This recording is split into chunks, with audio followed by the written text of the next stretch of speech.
Hi, and welcome to Animalia the Podcast. I'm Natasha, and thank you so much for tuning in. This week, we struck gold. Not only do we have another man as our guest, but he's also a vet. Many thanks to our former guest, Dr. Spreaker, for recommending him. It truly was an informative and entertaining interview. I'm keeping this intro brief because we are going to go over the 30-minute mark this week. The conversation was that good. We talk about how we became interested in animals, the difference between farm and domestic animals as patients, as well as some key issues facing vets in Trinidad and Tobago. He also gives us his take on the adopt versus shop debate, and if you didn't already know, Animalia is firmly in the adopt camp. He's a graduate of the UWI School of Veterinary Medicine and now lecturer in the school's food animal unit. He also has a master's degree in livestock health and production.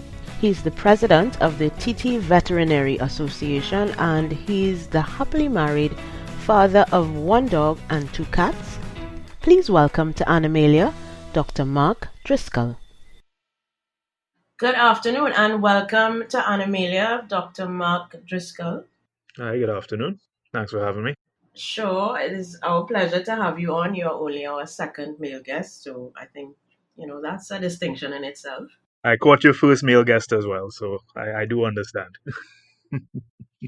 Yep. So let's start talking a little bit about you and how you began or started your interest with animals. Well, from as long as I've known myself, I have been interested in animals. The animal kingdom always struck me as something I would want to spend some amount of my life with.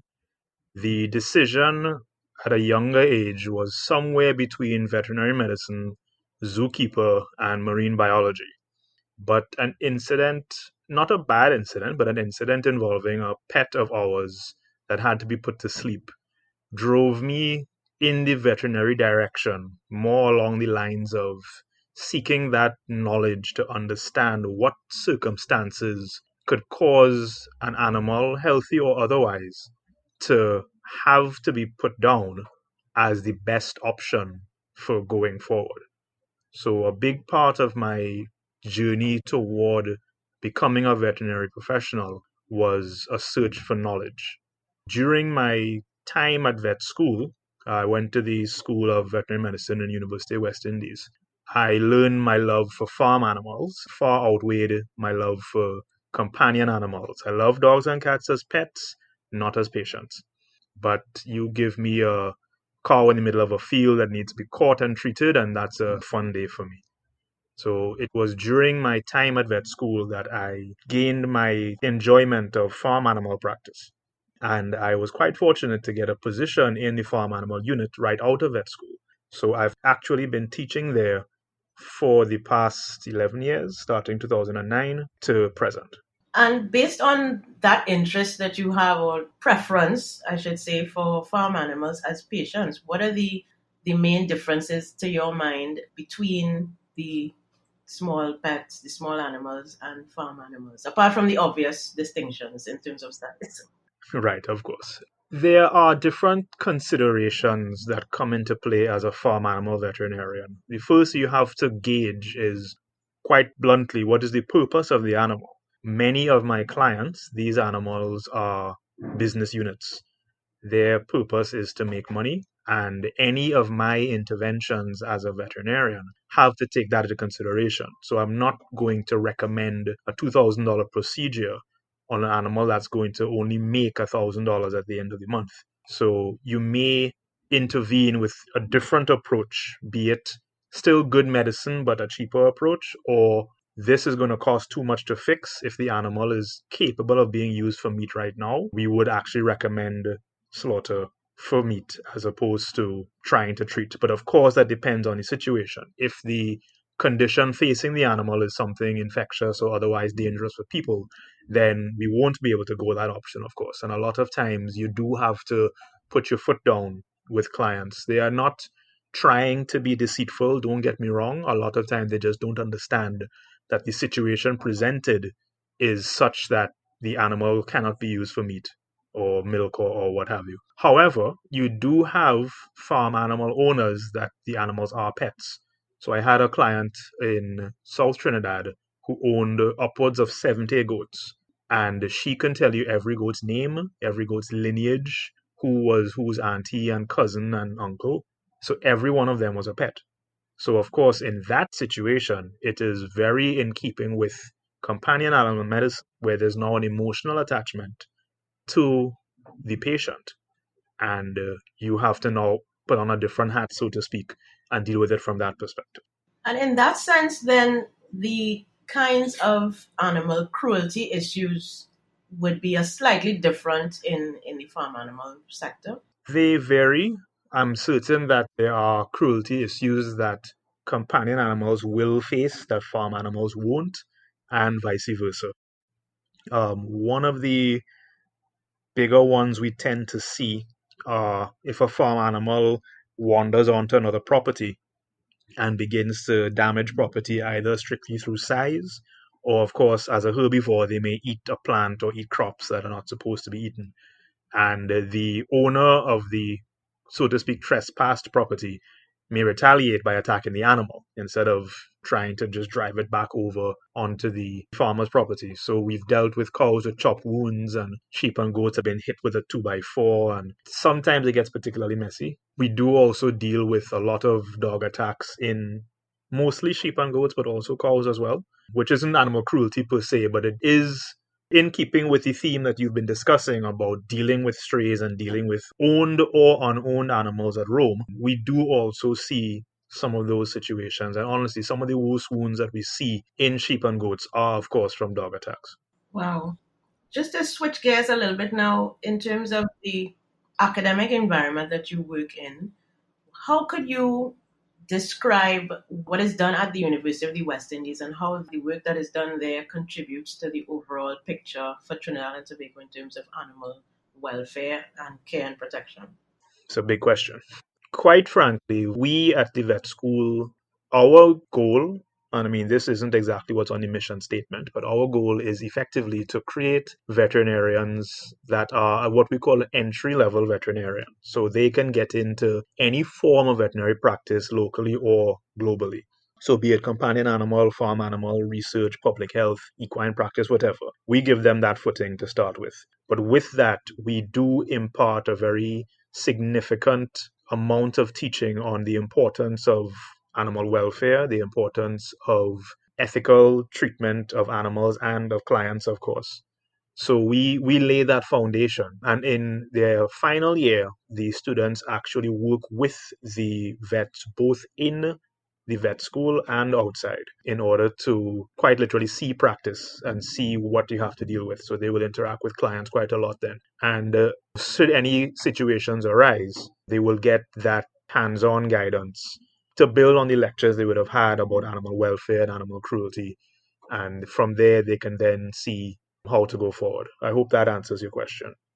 Yes, yes. And I was actually talking to another vet who was on Animalia, Dr. Spreaker, offline. Of course, we had this conversation, and she was mentioning to me that there is a glut of veterinarians in Trinidad and Tobago. How do you think that impacts on how animals are treated, if at all? I think the treatment of animals will unfortunately start in the home or in the street, as the case may be, with who sees them and who interacts with them the most.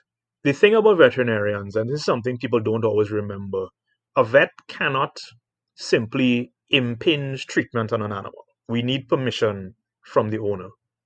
And we don't have the legislation in Trinidad to support a vet who sees a cruelty case to simply say, I am seizing this animal based on welfare grounds.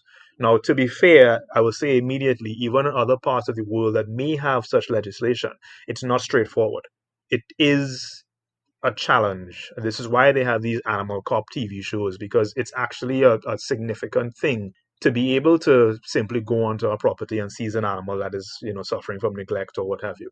I do congratulate our police service that they've at least started the process. But as we were saying, legislation and enforcement are two different things. And then on top of that, you do need to have somebody make that first contact. Someone has to call the vet and say, I think something's happening here with this animal. Or call the police and say, I think something's happening here with this animal. And as we know, as we did discuss, that doesn't always happen. No fault of people that, so to speak, turn a blind eye. Some of them are quite fearful for what can happen to them, depending on the circumstances, and we can't ignore that fact. But I do think a lot of times people just don't know. So when I was still living with my parents, I looked across the road at my neighbor and I saw their dog chained to the gate in the sun. So I quickly went across and asked the young man who was in the yard what's happening here. He said quite simply, well, I just bathed the dog and I was leaving him to dry. And I said to him, well, if I put you in a wet fur coat and tied you to the gate, how would you feel? He said, well, I'll feel hot and I'll feel thirsty and I wouldn't feel good. I said, correct. So your dog is feeling the same way. So I do think it's a good idea to keep him inside or dry him off with a towel if you have to. And he said, thank you. And he moved the dog. So many times it's just that the client just doesn't know or hasn't thought about it in that perspective. And this is what I try to tell all of my colleagues and all of my students who I, of course, see as my future colleagues. Our job as vets is almost as much education as it is medicine and surgery. And Dr. Spreaker did allude to that in her talk, where she said that her first occasion with a client, she will just bombard them with information. It's not that we're trying to overload them, but there's a lot that comes with owning an animal that many people simply don't know. And you don't want to go to that first stage of judgment, why don't you know this and you should know this. You simply accept, okay, let's talk about what ought to be happening here. You have a discussion, you get the client's perspectives and whatnot.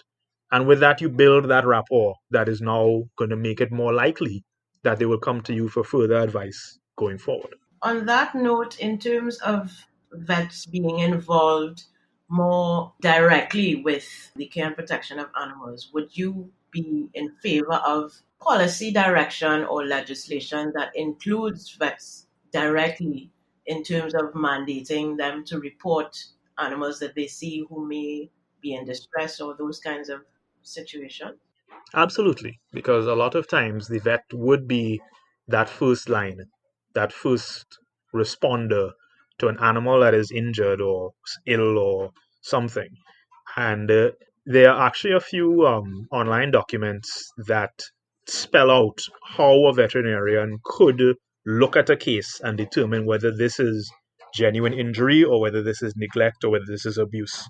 There are actually certain things that you look for both in the patient and in the client that may suggest these things.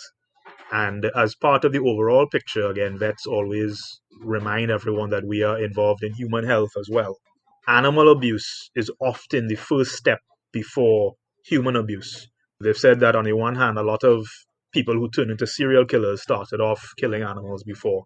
And there have been studies that have shown that the people who abuse animals are more likely to go on to abuse other people as well. So if you see an animal that has been abused or animals being abused, one could consider in the back of their head, are there people in this house that may also be suffering from abuse or neglect or what have you? So it's just to keep that link in mind. But to answer your question, yes, vets must be part of that discussion, any policy going forward, because once animal health is involved, vets need to be a part of it.